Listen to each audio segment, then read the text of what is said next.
high performers, like people who want to do well, want to be around other high performers. So if you want to chase out the best people in your company, go ahead and accept mediocrity from middle management.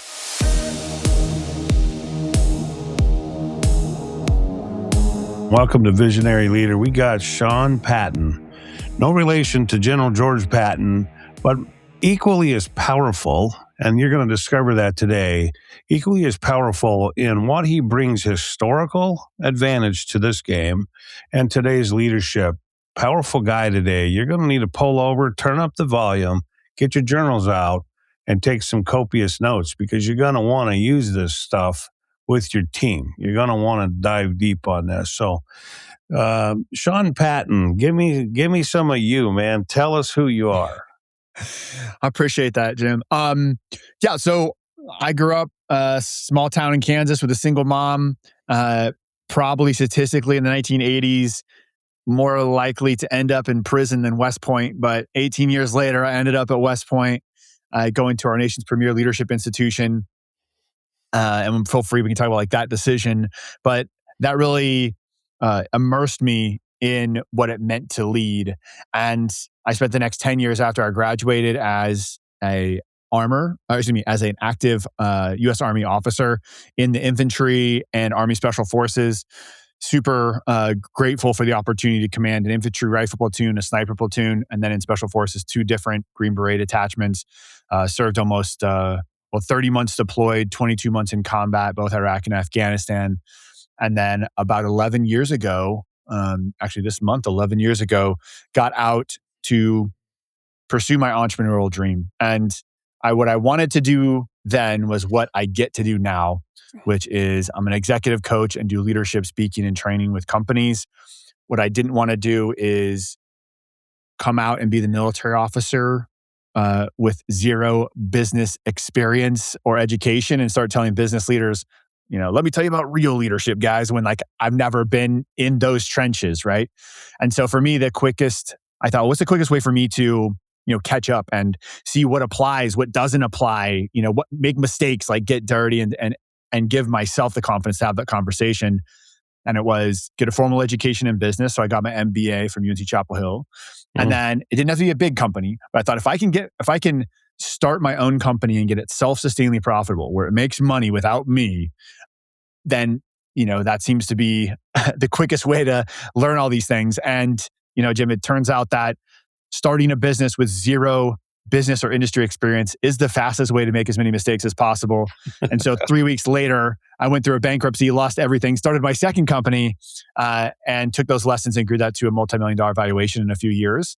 And I've been coaching and speaking and working with leaders full-time for 6 years. Very cool. That's about tidbit, listeners.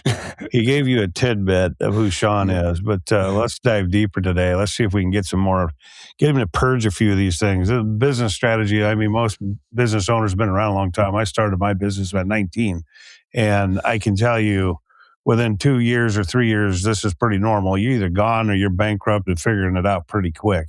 And I was the same. It literally almost 41 years for me now doing this thing. And it's greatest, fastest education you can get is going to business, man. And you're going to learn quick. Let's go. Today we're talking about Special Forces to executive coaching. You gave a tidbit. You kind of gave an open there to jump into this thing. And so leadership lessons kind of from your time as Green Beret. I had a cousin that was, I think, Green Beret, Brad Crumpton. I think he was airborne. Crumpton. But, okay. He's got a lot of great stories. He was Iraq guy. He was deployed a long time. A lot of crazy stuff over there. Crazy how you come back from threats like that with incredible leadership because you got to figure stuff out pretty quick. Threats are real. You got to figure out how to change things. But leadership lessons, time as a Green Beret, kind of how does that shape, the coach, the leaders today? What does that look like? What are those lessons learned? In my natural progression, I guess, in my unique military career, I feel so blessed because, let's just say, West Point really set a foundation around what it means to be a leader, not just someone who does leadership stuff, It was really this concept around like a Yeah. leader is a person you become. It's not a role. It's not a title. It really starts with, the cadet honor code, your values and who you show up as and living into that every day. That led me in the infantry and scout platoon, rifle platoon in Iraq. And so the infantry was its own lesson. To your point, there's threats. It taught me how to communicate directly and be very clear in my my commands and my vision and what's the mission, and making sure that everyone was very clear on roles and responsibilities and how to spot check and all those things. And then to get to your question around Green Beret commander, what's interesting, what I've found is that my time in the regular army or infantry, the skill set there very much mirrors what I see now when I work with larger corporations. So like the army, the military is like the country's biggest corporation. Like you have to have standard operating procedures, very clear roles and responsibilities, very clear channels of communication, make sure efforts are nested, and like all those things that happen in a big company. And then commanding a Green Beret team is like being in the startup world. It really is, because Green Berets are very unique in all of the military and in special operations, in that my primary mission is unconventional warfare. So think of, instead of saying, here's your target packet, here's the mission, here's your clear standards, you're going to go in with, like a SEAL platoon, let's say, goes in with 40 guys that all work together. They all know each other. Everything's super precise and black and white. They're just like, hey, these two groups are killing each other. We have no idea why. Here's $100,000 and a bunch of guns. Go figure it out. Tell us what's going on. Like that's the life of a Green Beret. It really is this masters of chaos conversation. We would go on target at night with 10 Americans and 300 Afghanis. Like that is that it is just this seen through the fog of war, acting on your, making decisions quickly, having a clear understanding of vision of like ultimately where you're trying to get to, but not clinging so tightly to the actual steps or plan to get there. And so I have found, as an executive coach, that all those experiences have very much helped me, because as on top of running my own companies, because I can relate to what the leadership struggles are. And what I have found, and this is sort of a mantra of mine, is that for every mission, there's an ideal culture. And so before you start talking about culture in your company, like what's your mission? Like what's the problem you're solving in the world? Who are you? What are your values? Who are you trying to be? And then there's an optimal culture for that. Because I'm sure you found with certain companies, Jim, like you go into a creative graphic design marketing team room, and then you go into a engineering room in a manufacturing plant. Like the ideal culture in those two places is very different. So mission dictates culture.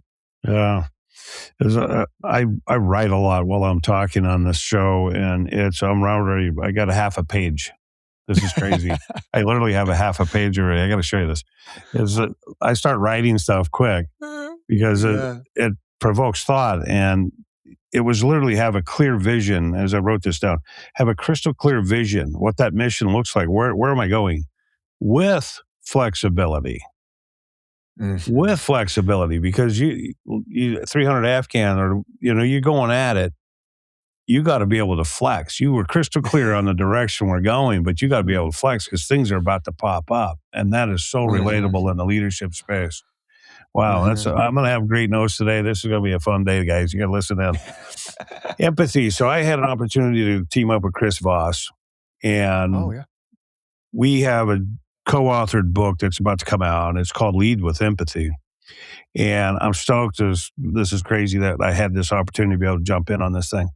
So I got this question about, share a moment when empathy changed the outcome of a leadership situation. When did empathy, how did you relate to somebody maybe in this case and changed the outcome of the leadership for you? It's a great question. And I can give you military examples and, civilian or business examples. But I had a situation when I was a Green Beret commander where we were partnered with an Afghan special forces team. So I had 12 Americans, they had 12 Afghanis, and we were trying to work together and kind of train them up in the field, like in combat. Like we're training, we're doing missions with them. And I kept running into just some like disagreements or not understanding from them on like, we're trying to accomplish this thing, just like do this thing.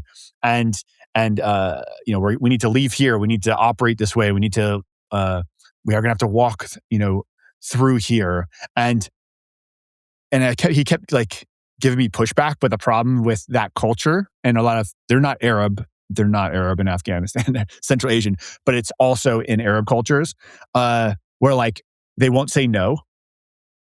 Like saying no is like hugely disrespectful.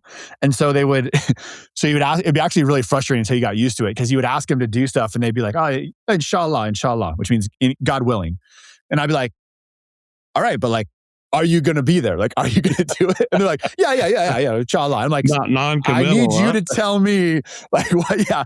And so you had to like start reading, like, like looking away from you and being like, inshallah means they're not coming. It means a no. If they're like shaking their head yes and looking in the eye, it means yeah. So like, it's just this nuance of culture. But, but as we started talking, that you realize that there was some religious holidays, not even main Muslim, like other holidays that men on his team were observing. So like they weren't eating during the day. And so there was this idea of like, we have this, in the US military, it's like mission first. I don't care what your religious values are, beliefs, like missions happening. And it was just different there. And what I'll tell you is that as soon as we started recognizing that, taking that into account, and be like, what, we can just like shift dates or do things differently and facilitate. We can plan a break during this time so that you can eat when the sun goes out. And as soon as we started seeing it and asking questions on like, how would you do this? Like if we weren't here, how would you do this?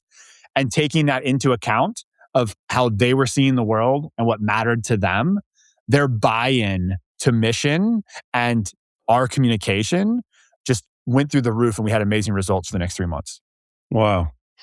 Yeah, that is empathy. I mean, it's literally, okay, enough's enough. I'm trying to force something, and I don't even know where they're coming from yet. Mm-hmm. Wow. Yeah, that's very, very cool. Yeah, that's really what it is. And how does that translate into leadership today? Right. There's the resistance in the team. How does that translate? How do you get empathy, share empathy and say, okay, maybe we can shift. Maybe there's a better time to have that meeting. Maybe it shouldn't be at 8 a.m. Maybe it should be at 10. Literally having that empathy with the team becomes much more powerful for them, because it seems like they would gain more traction. Well, I was going to say, I love the fact you're coming with that book. I can't wait to read it. I think it's going to be, because it's such a powerful force. And I think it's important for all of us to remember, and for leaders to remember, that the world is as it occurs to us. So the way the world is as we perceive it is not the way the world is. It's just the way we perceive it and it occurs to us.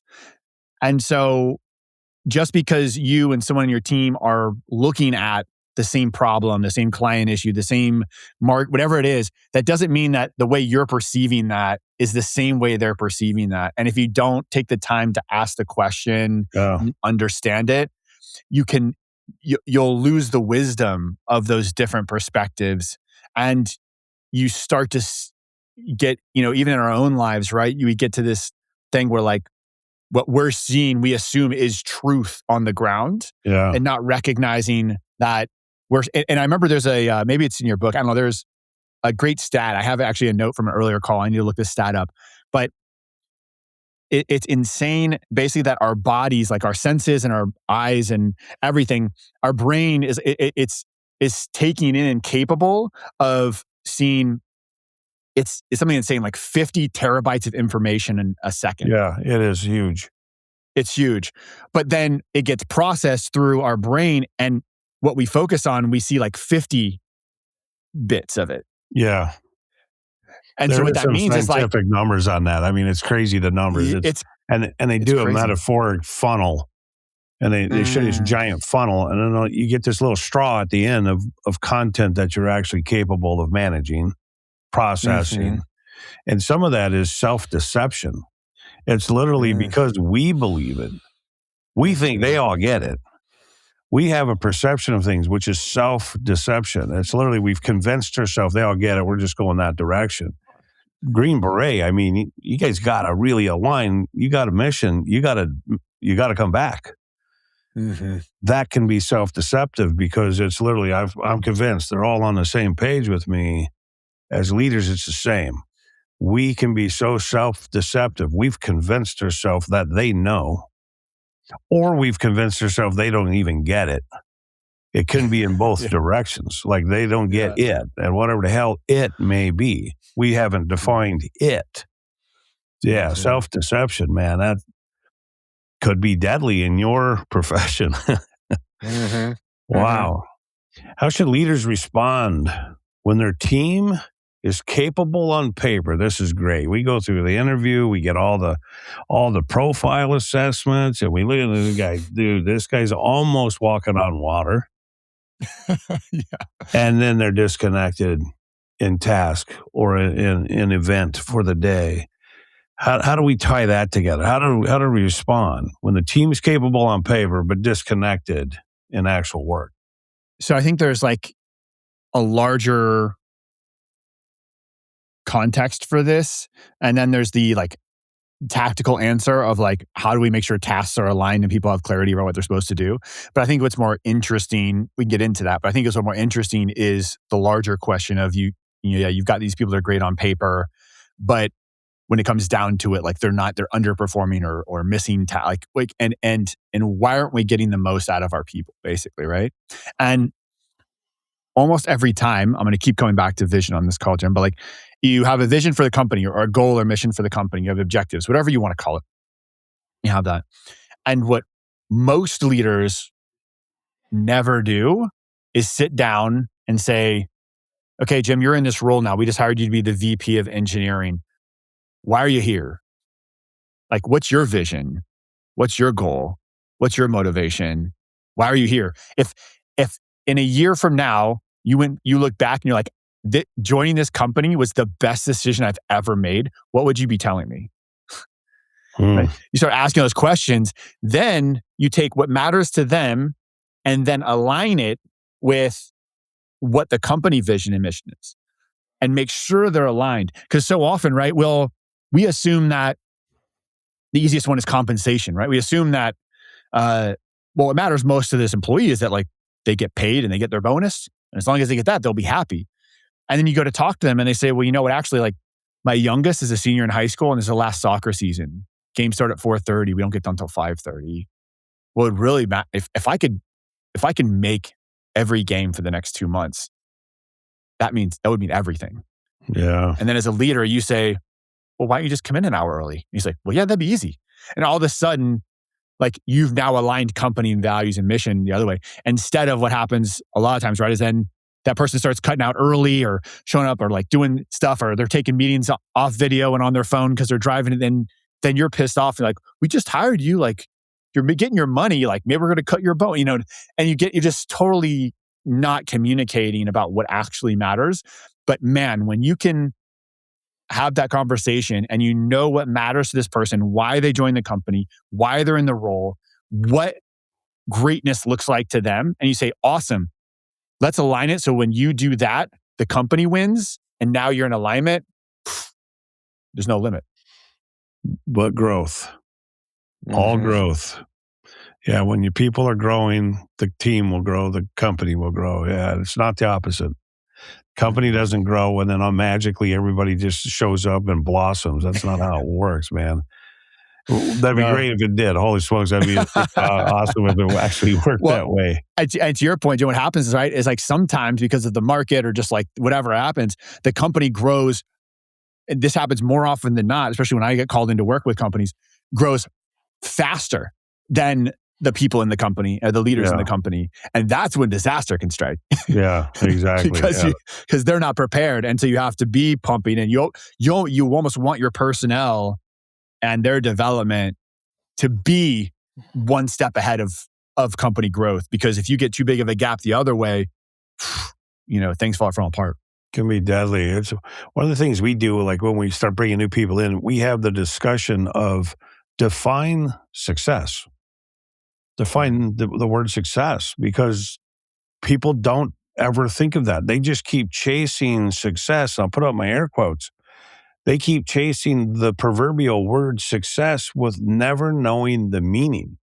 So, how do you Mhm. get closure in life? How do you find contentment if you don't actually know what success could mean? I get off at noon on Fridays, every Friday, so I can go swing the clubs.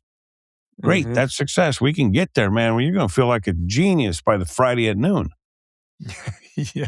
Get them to define success and then help them get to success. They'll grow your company, but you got to help them. You got to align. I agree, man, 100% with that.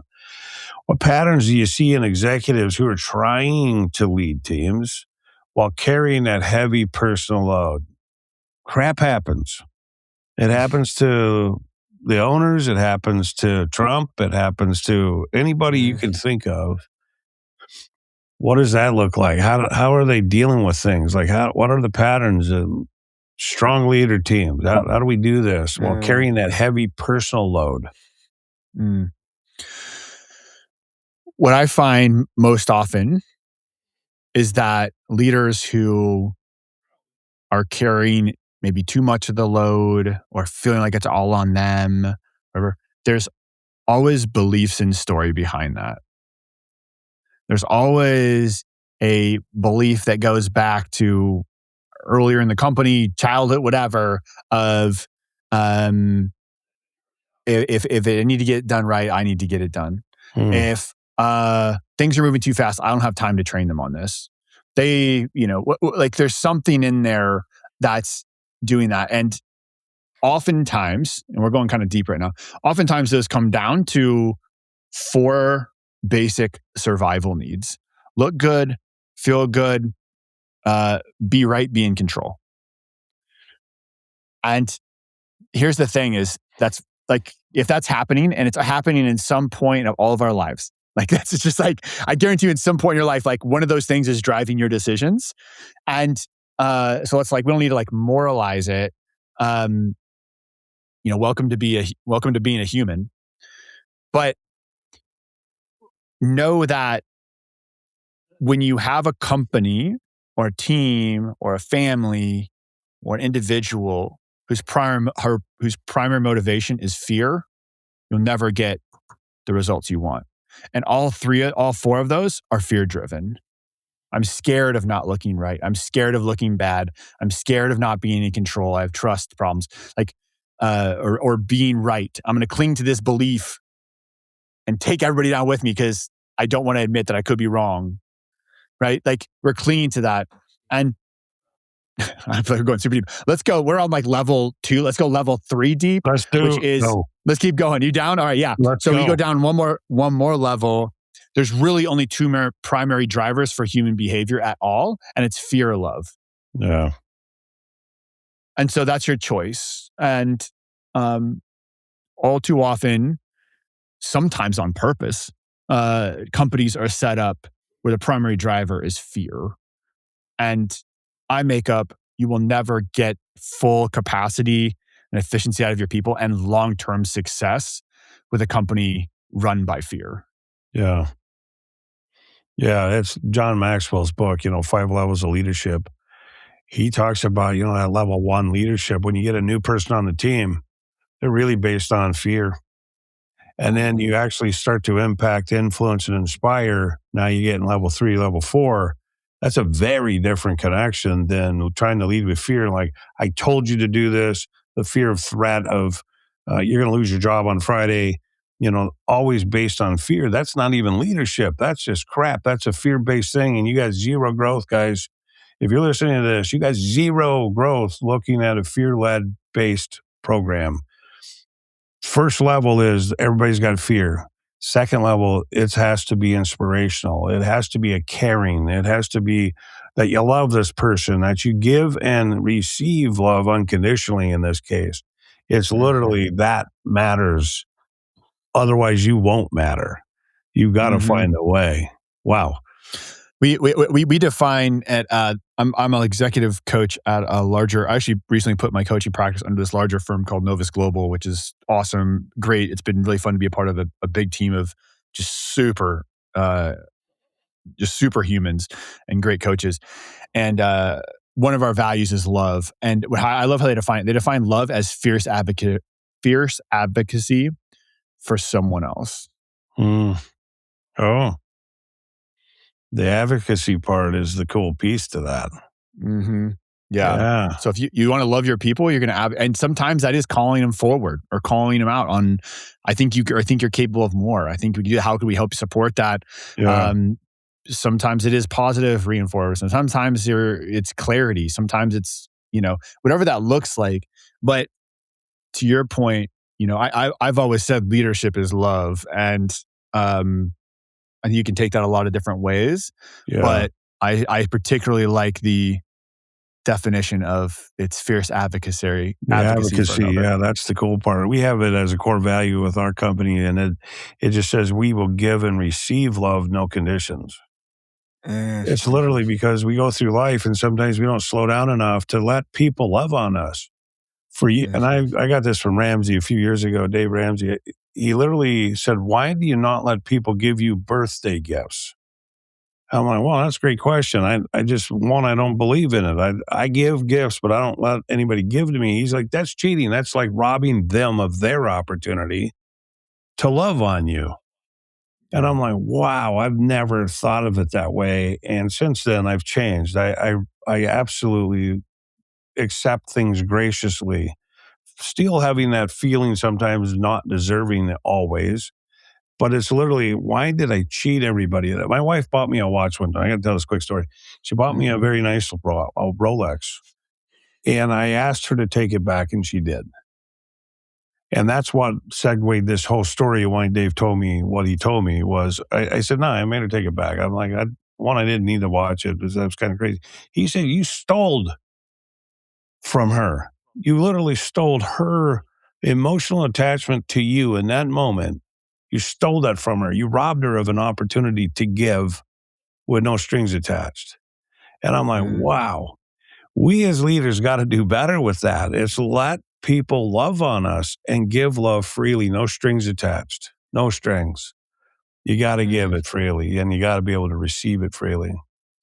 How do leaders build standards that stretch us without creating fear? Well, this segues very well about that fear piece. How do leaders build standards? How do we build that and stretch people and not bark at them, not scream and holler and create a fear mechanism, but create that love to really stretch them?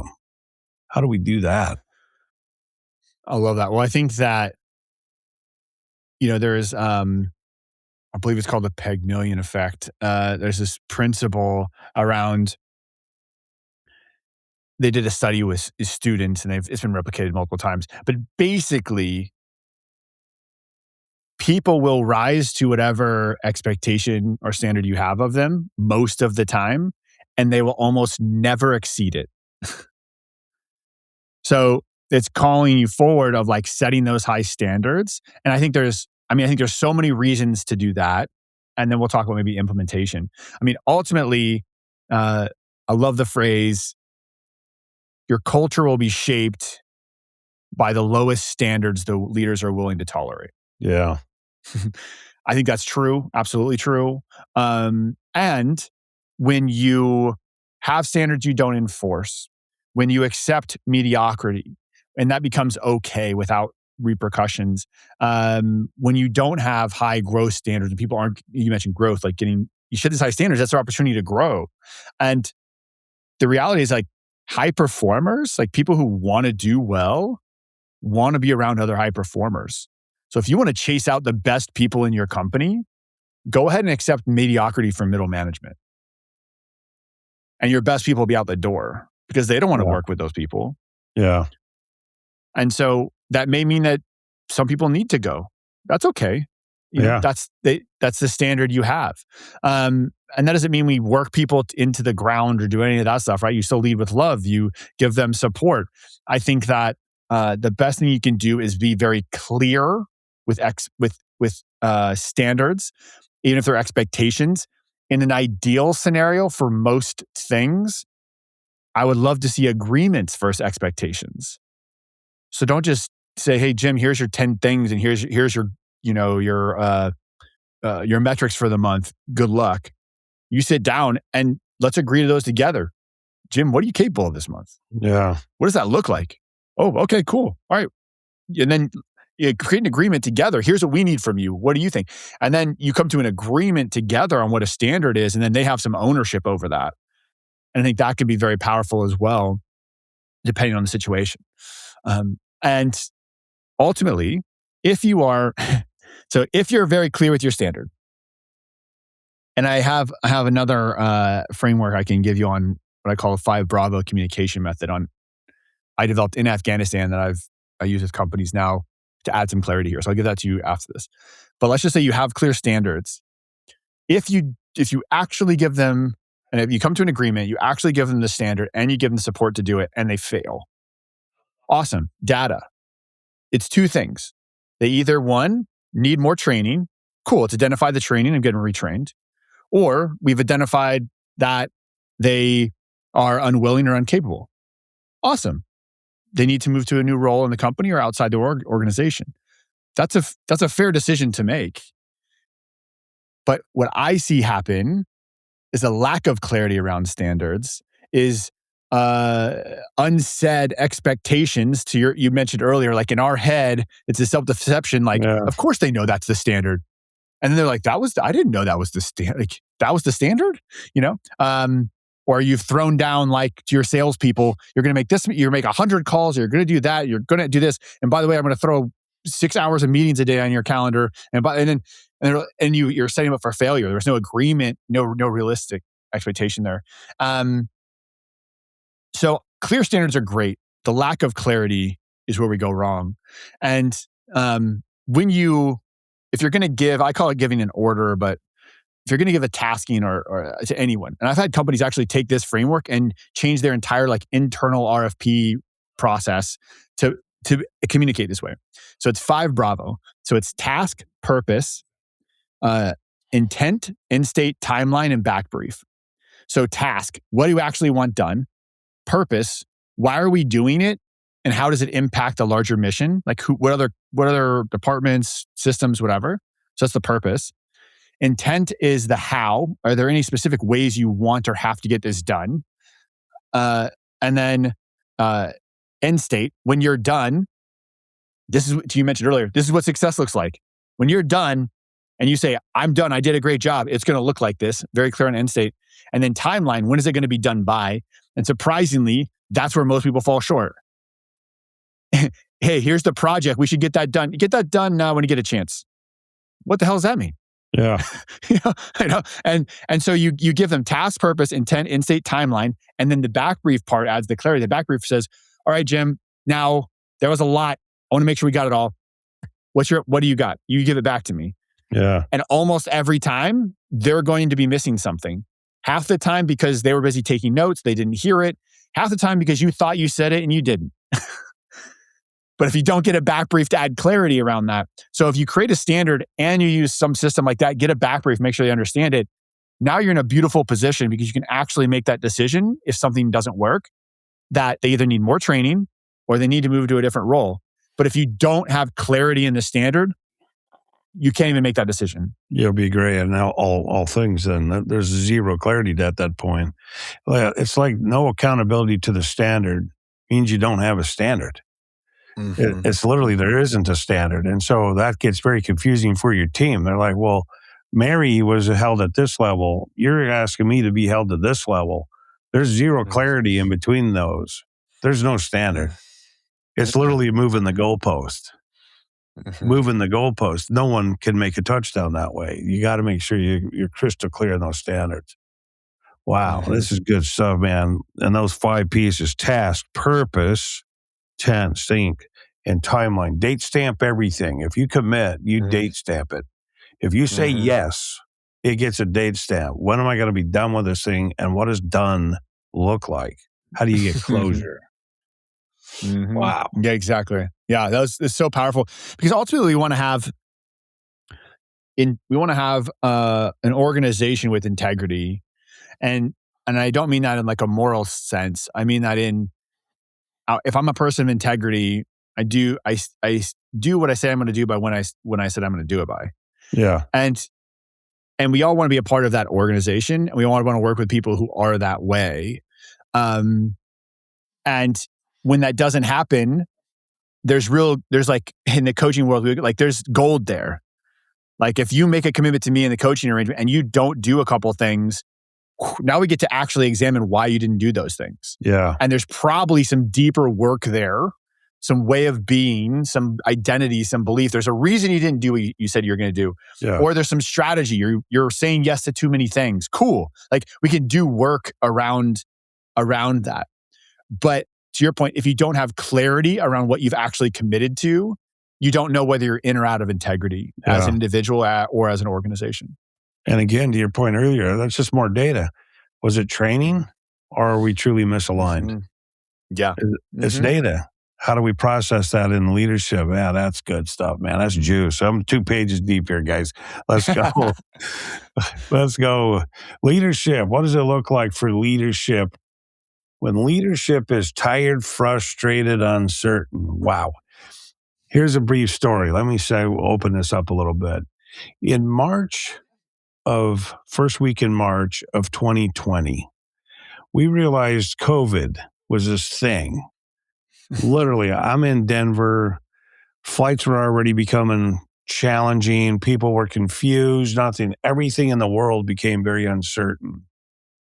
Simultaneously, while I'm sitting at a conference, I get a phone call from my doctor. He confirmed that I had a brain tumor. You talk about a leader with uncertainty. I'm managing a brain tumor, and I'm managing a company that has the big C. The big COVID showed up, and none of us have ever navigated that before, especially with the social platforms saying crazy things. What does a leader look like when that happens? Tired, frustrated, uncertain, because uncertainty is really what we have to add certainty to. But what does the leadership look like in those kind of cases? What does that look like from the team members' perspective even? What does that look like? I think it's a great opportunity to lean on vision, a great opportunity to lean into, we mentioned empathy earlier, and values. I think when things get, coming back to, we were talking about some of the special forces work and this sort of masters of chaos concept. And it's in those moments where the details are fuzzy, the outcome, the unknown's going to happen, that you just lean in and say, look, the humility to say, I don't know what's going to happen. I don't know what's going to happen here. Here's what I do know. Here are the values we're gonna make these judgments by. We're gonna still love and take care of our people. We're gonna still love and take care of our clients, and we're gonna be as transparent as possible about future decisions. And everyone, whatever, everyone, we're gonna do our best to maintain our workforce through this transition because we know we're gonna come out of this stronger than we came into it. Yeah. But I don't know what's next, right? Like, so leaning into clarity and leaning into like, who are you and who are you as an organization? Who are you as a person?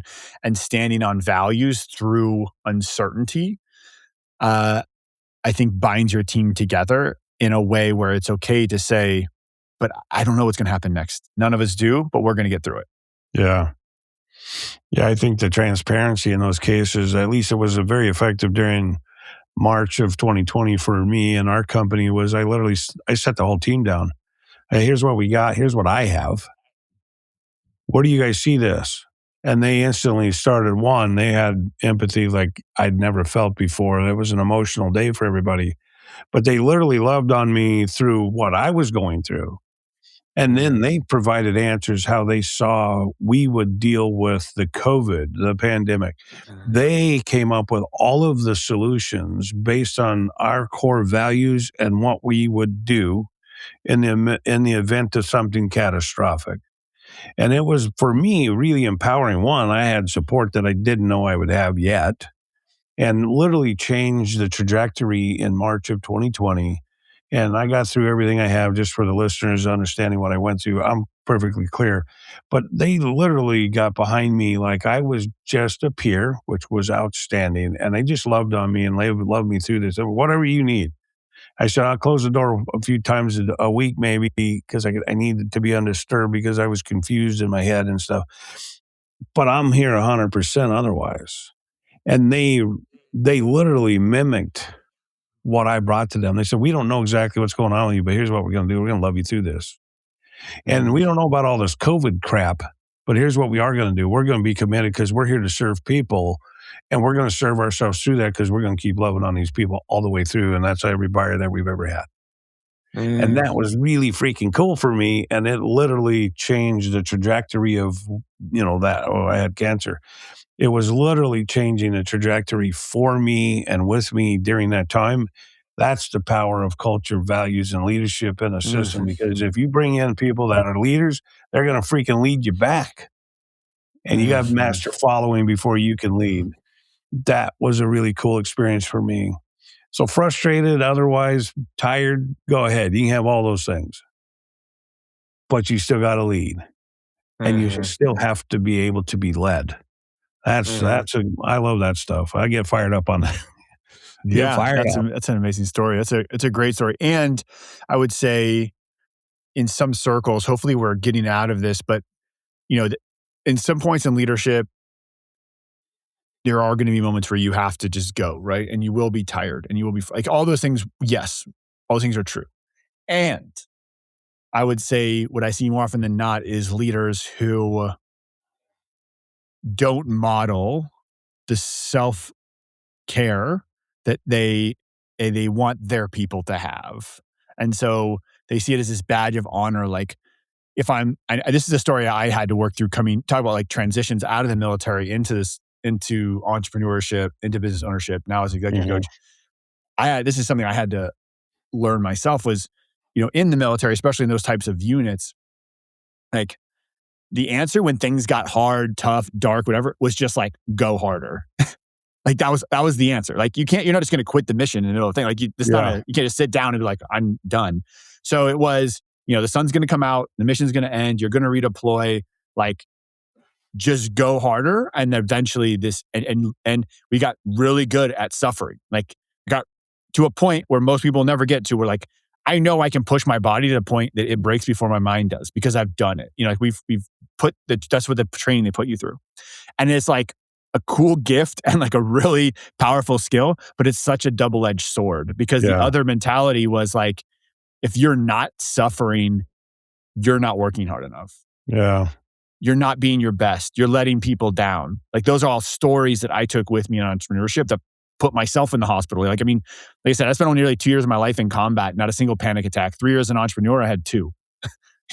Like it's real. It's real. So like you have to, so I would just also say that, I'm a new father, and one of my favorite, as I researched and got prepared for this, and as I do it, is like your children are not going to treat themselves the way you treat them. They're going to treat themselves the way they see you treat yourself. And to me, that's the same with leadership in a company. Yeah. So hopefully you're not walking around with a badge of honor of tired and frustrated and sick all the time in a moment. But man, what a model to be like, no, I'm going to do the right things, take care of myself so I can show up as my best self every day. And that's my expectation of you. Wow. That's a good juice. I mean, they say, you're raising adults, not children.